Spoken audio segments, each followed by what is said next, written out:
안녕하세요. 36살 결혼 4년차 주부입니다.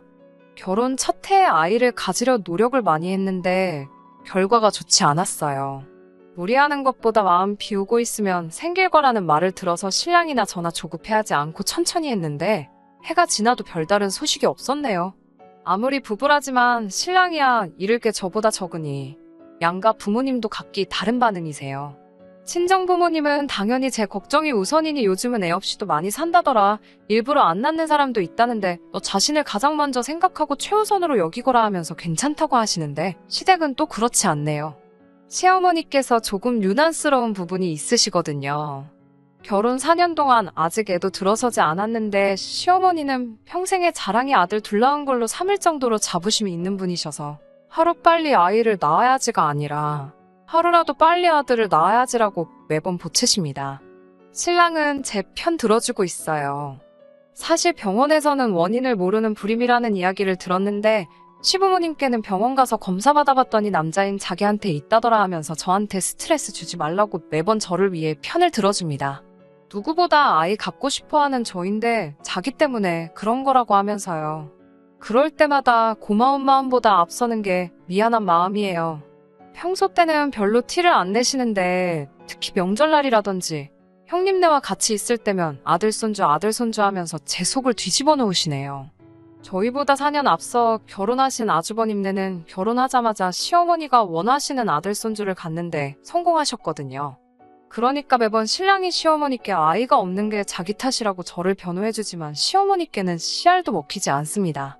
첫째 보라고 하면서 씨가 좋다 보니 저렇게 결혼하자마자 아들을 가졌는데 둘째인 너도 다를 게 뭐가 있겠느냐며 은근슬쩍 문제가 있다면 저한테 있을 거라고 확신을 가지고 계세요. 병원 검사 결과에 따르면 정말 신랑이나 저나 아무 문제 없는 상황이지만 말이에요. 아무튼 말씀은 그렇게 하지만서도 이미 저희가 결혼했을 때 대를 이을 수 있는 장손이 있음에도 불구하고 시어머니께서 저희에게 아들을 바라는 데는 다른 이유가 있습니다. 아주버님과 저희 신랑을 비교해봐도 신랑이 훨씬 더 똑부러진 남자입니다. 제 남편이라서 파리 안으로 굽은 게 아니고 실제로 그렇습니다. 아주버님이 나이도 신랑보다 3살이나 더 많지만 직접 마주 대하면 아직도 철이 덜 든 사람 같아요.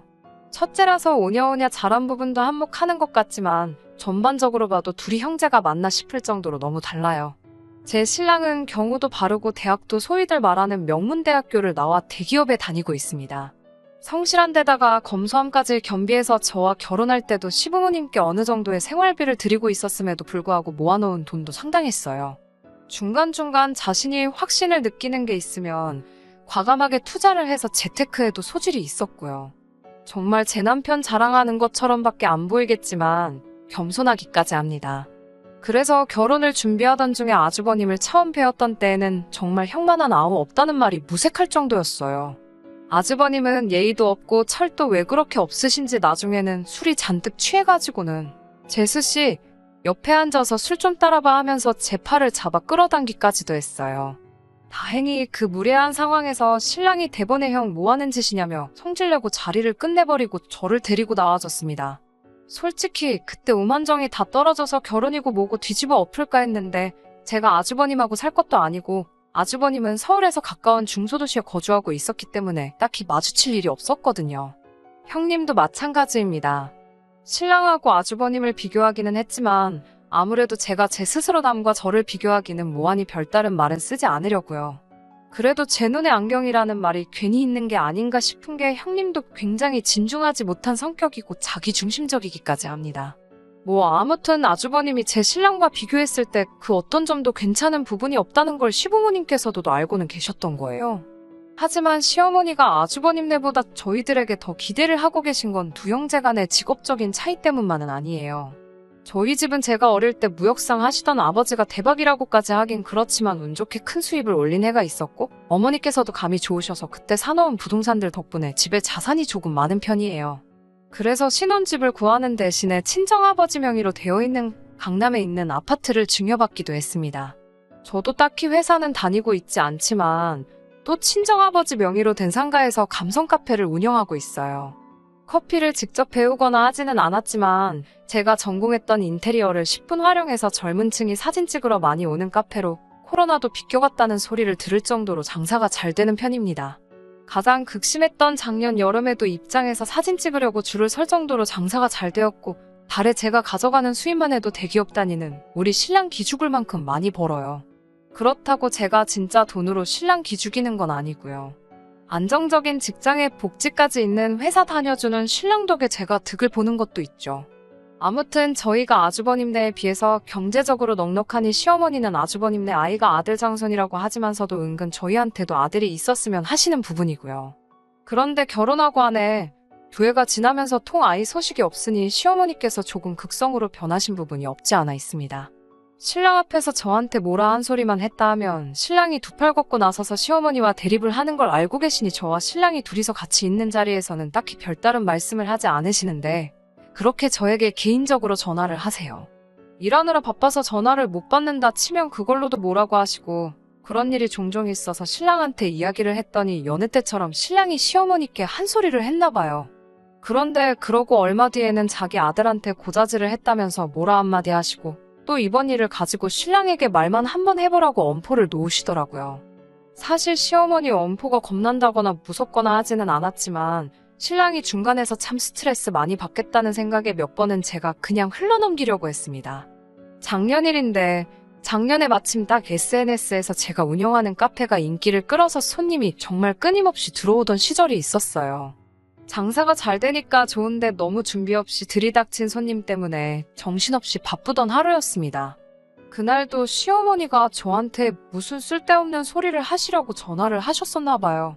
눈을 감았다가 뜨는 시간도 아쉬울 정도로 바쁘고 일손마저도 부족한 와중이었으니 제가 전화를 받을 수 있을 리가 없었어요.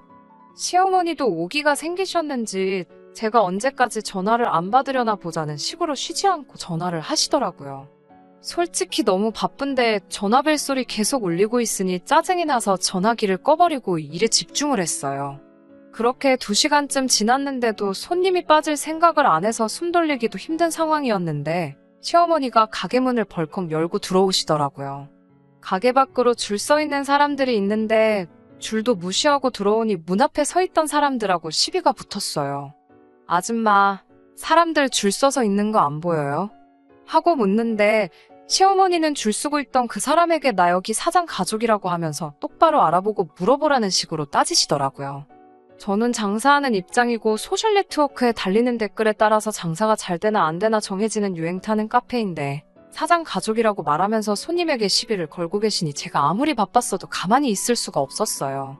실갱이하는 손님과 시어머니 사이로 비집고 들어가서 손님께 제가 대신 죄송하다고 사과를 드리고 카페 안쪽에 제가 사무실로 모시고 들어갔죠. 가게는 여전히 너무 바쁜 상황이었지만 시어머니 그대로 두었다간 가게 평판이고 뭐고 다 날아가 버릴 것 같았어요. 사무실 안쪽으로 모시고 가니 가자마자 하시는 말씀이 너는 며느리가 전화도 안 받고 대체 뭐 하는 거냐고 화를 내시더라고요. 어머님도 보셔서 알지 않느냐. 가게 밖에까지 줄이 서 있는데 제가 어떻게 전화를 받겠느냐고요. 그거 잠깐 전화 받아서 바쁘다고 말하는 게 그렇게 힘드냐며 화를 내시더라고요. 그 부분은 제가 잘못했다고 죄송하다고 사과드리면서도 정말 그 정도로도 시간이 없었다고 말씀드렸지요. 시어머니가 제게 뭐라 한마디 하려는 찰나에 홀에서 저 빠져있는 동안 혼자 고군분투하던 직원이 하다가 안 되겠는지 저를 크게 부르더라고요. 그래서 어머님이 말씀하시는 와중에 금방 돌아오겠다고 다시 매장으로 뛰쳐나갔어요. 한참을 카운터 안쪽에서 음료수 만드느라 계산 도와주느라 정신없이 일을 하고 있었어요. 시간이 얼마나 지난지 모르겠는데 사무실에서 느닷없이 시어머니가 나오시더니 어쩜 어른을 기다리게 만들 수 있냐고 한 소리 하시더니 더 이상 못 기다리겠다고 하고 가시더라고요. 정신없는 와중에 그냥 가신다니 고맙기까지 할 정도였어요. 그날 카페 문을 닫으니 진이 빠져서 집까지 운전하고 돌아올 기력조차 없더라고요. 차 안에서 잠깐 숨 좀 돌리고 있다가 그래도 직접 오기까지 했는데 시어머니 그냥 보낸 게 마음에 걸려 전화를 드렸지요. 시어머니가 제 일터까지 찾아온 이유가 참 충격적이었습니다. 전화를 해도 제가 안 받다가 얼마 안 있어서 전화기가 꺼졌으니 그게 너무 의심스러웠다고 하시더라고요. 신랑하고 저 사이에 아들이 안 생기는 이유가 제가 혹시 딴 남자를 만나기 위해서 일부러 애를 안 갖고 있는 거라고 생각하셨다고 하시네요. 참 실망스러워서 그게 무슨 말씀이라고 하려는 찰나에 뱉으신 말에는 사과는 안 하시고 오늘 보니까 장사가 좀 잘 되는 것 같던데 얼마나 버냐고 물어보시더라고요. 저도 그 순간 짜증이 나서 그랬는지 돈 가지고 어머님 기라도 죽여보려는 생각에 원래도 신랑이 버는 것보다 많이 벌었는데 이번 달에는 특히 장사가 더 잘 돼서 신랑이 2달치 벌어오는 것보다 훨씬 많이 벌 것 같다고 말씀드렸죠. 결혼 전에는 카페 그거 돈이나 되냐면서 무시하시며 대기업 다니는 신랑 얻은 게 제 평생의 복인 것처럼 말씀하시더니 제가 얼마 버는지 알고 나시니 그래 하면서 놀라시더라고요. 제가 생각이 얼마나 짧았었는지 괜한 소리를 해가지고 일을 크게 만든 것 같습니다. 며칠 지나지 않아서 가게에서 일하고 있는데 아주버님이 찾아오셨어요. 어쩐 일로 여기까지 오셨냐고 했지요. 왜냐면 아주버님 사시는 곳이 대중교통은 다니지만 서울이 아닌 곳에 있어서 강남까지 오시려면 2시간은 좋게 걸리는 거리거든요. 아주버님이 알 수 없다는 표정을 하면서 제가 불러놓고는 무슨 소리를 하는 거냐고 짜증을 내더라고요. 그러고 나선 어디론가 전화를 거시더니 한참 뭐라 서로 대화를 나누다가 전화기를 저에게 바꿔주네요. 상대방은 다른 사람이 아니고 시어머니셨어요. 저번에 왔을 때 보니 가게가 일손이 많이 필요할 것 같아서 아주버님을 보냈다는 알 수 없는 소리를 하시더라고요. 아무리 제 카페가 원두를 업체에서 받아와서 하고 있기는 하지만 음료수들 일체 다 각각 고유한 레시피로 정성 들여 나가는 곳이거든요. 그런데 카페도 잘 모르는 아주버님이 오셔봤자 도움될 것도 없고 오히려 숙련된 직원들 동선에 방해만 될 뿐이었어요. 그래도 신랑의 오빠인데 운전박대 할 수는 없으니 계산대 보는 법이라도 알려드리고 그 부분만 도와달라고 부탁드렸죠. 그런데 시작한 지 30분도 안 돼서 입이 대빨 나와서 지루하다 궁시렁대고 열심히 일하고 있는 직원들한테 커피는 믹스커피가 제일 맛있는데 5,000원씩 내고 음료수 사먹는 사람들이 참 이상하다는 재미없는 농담이나 하고 있더라고요. 잠깐 자리를 비웠길래 어디 갔나 했더니 밖에 덥다고 가게 화장실에서 담배를 피고 나오더군요. 정말 혈압이 올라서 쓰러질 뻔했습니다. 웬만하면 시어머니와의 일들은 신랑 중간에서 불쌍해 보여서 한동안 제가 스스로 누르면서 지내왔는데 이날 일은 말을 하지 않을 수가 없었어요. 신랑은 자초지종을 듣고 두 사람 다 미친 거 아니냐고 곧바로 전화를 걸더라고요. 어찌어찌 아주버님이 일하시는 건 없던 일로 하기로 했는데 다음날 신랑 출근하고 저도 출근 준비하는데 시어머니한테서 전화가 왔습니다. 그걸 그새 아들한테 고저지를 했냐며 또 성질을 부리시더라고요. 신랑이 화나 있던 것 때문에 대답만 그렇게 한 거지 아주버님을 제 가게에서 데려다 쓰라고 강요를 하시더군요. 그 이유가 더 어이없었어요. 제가 언제라도 아들을 갖게 된다면 일을 하지 못할 것 아니겠냐고 그렇다고 그 많은 돈 버는 거 아주버님한테 월급을 700씩 주면 어떻겠냐고. 놀랄 틈도 없이 무슨 월급을 700씩 주냐고 했죠. 당장 가게에 혼자서 다 도맡아 하는 직원이 그거 반도 못 받고 일하는 건 알고나 있으시냐 말하니 가족끼리 서로 도와야지 가족한테 주는 돈이 아깝냐고 하시더라고요. 자꾸 태어나지도 않은 아들 운운하시면서 제가 앞으로 육아 때문에 일을 못하게 되면 자기 가게인 것처럼 신경 써줄 사람이 아주버님 말고 또 어디 있겠냐라고 하시면서요. 더 말도 하기 싫어서 딱 잘라 거절하고 그럴 일은 없을 거라고 말씀드렸어요. 신랑한테 말하니 신랑도 잘했다고 너무 마음 쓰지 말라고 말하더라고요. 그 뒤로 그냥 저도 가족으로서 며느리로서 할 도리만 하고 지내고 있었어요. 거리를 두려고 하는 걸 눈치채셨는지 시어머니도 그때부터 저희에게 아들 낳으라는 말 따로 안 하시고 명절날이나 가족들 모이는 일이 있을 때 대놓고 아주버님네 더 챙기면서 편애를 하기 시작하셨죠. 서운한 마음이 없었다면 거짓말이겠지만 그래도 크게 신경이 쓰이거나 하지 않았어요. 워낙 방법이 유치했으니까요. 오히려 해방된 것 같아 마음 하나만큼은 편했죠. 그렇게 거리 두면서 별탈 없이 잘 지내고 있었는데 시어머니가 아주버님하고 형님 대동해서 저희 집까지 찾아오셨습니다.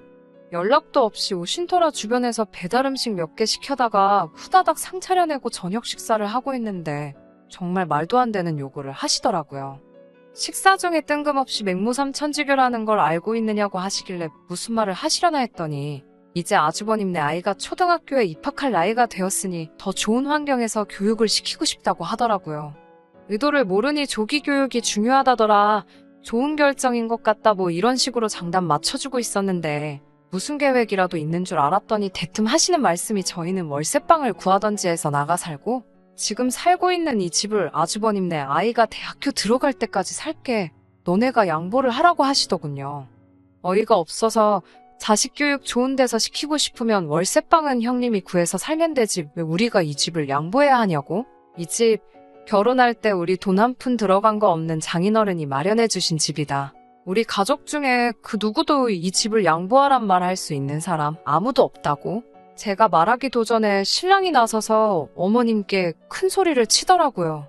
그랬더니 형님이 월세방에 살면 아이가 무시당한다고 하더라고요. 요즘 애들이 그런 거 더하다고 학군도 중요하지만 인맥도 중요한 법이라면서 어려서부터 한 동네에서 같이 자란 친구들이 다 자기네 아이한테 좋은 재산이 될 거라고 설명을 하대요. 자기들이 월세방 같은 데서 살았다간 애가 앞으로 또래 친구들한테 무시당하고 미운 털이나 박히지 암만 공부를 잘해도 요즘은 인맥이 없으면 아무런 쓸모가 없다면서요. 뭘 믿고 저리 당당한가 했더니 시어머니 하나 믿고 저러고 있는 거더라고요. 장손이 잘 돼야 집안에 기강이 서는 법이라면서 너네는 애도 없고 둘이서 돈도 잘 벌고 있는데 이렇게 넓은 집에서 둘이서 살 필요가 뭐가 있냐고 다 가족이 잘 되기 위해 그러는 거니 저희가 반드시 양보를 해야 한다. 돈을 달라고 하는 것도 아닌데 뭐 그렇게 어렵게 구느냐 이런 식으로 말을 하더라고요. 정말 사람이 염치가 없어도 이렇게 없을 수가 있는지 이건 되고 안 되고를 논할 문제도 아니라고 말도 안 되는 소리 하실 거면 그냥 돌아가시라고 말을 했어요. 신랑도 더는 들을 가치도 없다고 오랜만에 오셔서 무슨 말을 하시는가 했더니 무슨 말도 안 되는 억지를 부리고 계시냐고 같이 한마디 했어요. 그랬더니 시어머니가 대뜸 화살을 저한테 돌리더라고요. 결혼하기 전에는 우리 신랑이 가족들을 위해 헌신하고 이런 일로 속 썩인 적이 한 번도 없었는데 이게 다 저 때문이라면서요. 제가 자기 아들을 홀려서 가족도 버리는 냉혈한으로 만들었다고 제 탓을 시전하더라고요. 아주버님도 가세해서 그때 제 카페에서 하루만 일하고 내쫓겼다는 이야기를 하면서 어떻게 사람이 그렇게 차가울 수 있냐고 하더라고요. 자기가 오며 가며 교통비에 시간을 얼마나 허비했는데 일당만 주고 보낼 수 있냐고 하는데 그날도 제가 그냥 보내기엔 마음이 그래서 20만 원을 챙겨드린 거였거든요. 어디 가서 일당으로 20만 원 주는 곳이 있냐고 저도 지지 않고 말하고 있는데 애도 없는 사람들이 그 돈 벌어서 무덤에 가져갈 거냐고 그렇게 안 받는데 이제 보니 돈 욕심도 많고 가족들도 모르는 사람이라고 혀를 차기 시작했어요. 서로 언성이 커지고 있는 가운데 지켜보고만 있던 신랑이 소리를 지르면서 밥상을 뒤집어버리고 평소에도 어떤 일이 있어도 평정심 유지하면서 화 한 번 안 내던 사람이 그러고 있으니 아무리 가족들이라도 신랑 눈치 보면서 조용히 밖을 나가더라고요. 거실은 신랑이 엎어버린 밥상 때문에 개판이 되어 있었어요.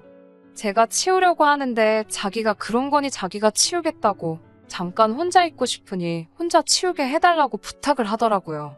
방으로 들어가 있는데 아무 소리도 나지 않아 문을 살짝 열고 남편을 쳐다봤어요. 등 돌려 쪼그려 앉아 바닥을 치우고 있는데 신랑의 등이 살짝 떨리고 있길래 가까이 다가가니 울고 있더라고요. 저한테 미안하다고 정말 미안하다고 몇 번이나 사과하고 앞으로 자기는 가족들 안 보고 살아도 되니까 우리 둘이서라도 행복하게 살자고 원래는 저런 사람들이 아니었는데 왜 그런지 모르겠다면서 아무리 싫어도 너무 미워하지는 말아달라고 부탁을 해왔어요. 지금은 시댁 식구들하고 일절 연락도 끊고 안 보고 살고 있습니다. 가족의 연이란 게 그렇게 쉽게 끊어지지 않는다는 건 잘 알고 있어요. 지금 그 누구보다도 신랑이 가장 힘들겠지요. 그동안은 걱정이 앞서서 시험관 같은 시술은 생각도 해본 적이 없습니다. 그래도 이번에는 용기 내서 시도해보려고 해요. 언제까지 자기 가족들과 등을 돌릴지는 모르겠지만 저를 위해서 가족들까지 저버린 남편에게 조금이나마 위안과 행복을 줄 수 있다면 어쩌면 그게 지금 제가 할 수 있는 최선이 아닐까 하는 생각을 해보며 이렇게 이만 사연 줄이도록 하겠습니다. 끝까지 들어주셔서 감사합니다. 오늘의 사연은 여기까지입니다. 구독과 좋아요, 알람 설정 부탁드리고 더 좋은 사연으로 다시 찾아뵙겠습니다. 감사합니다.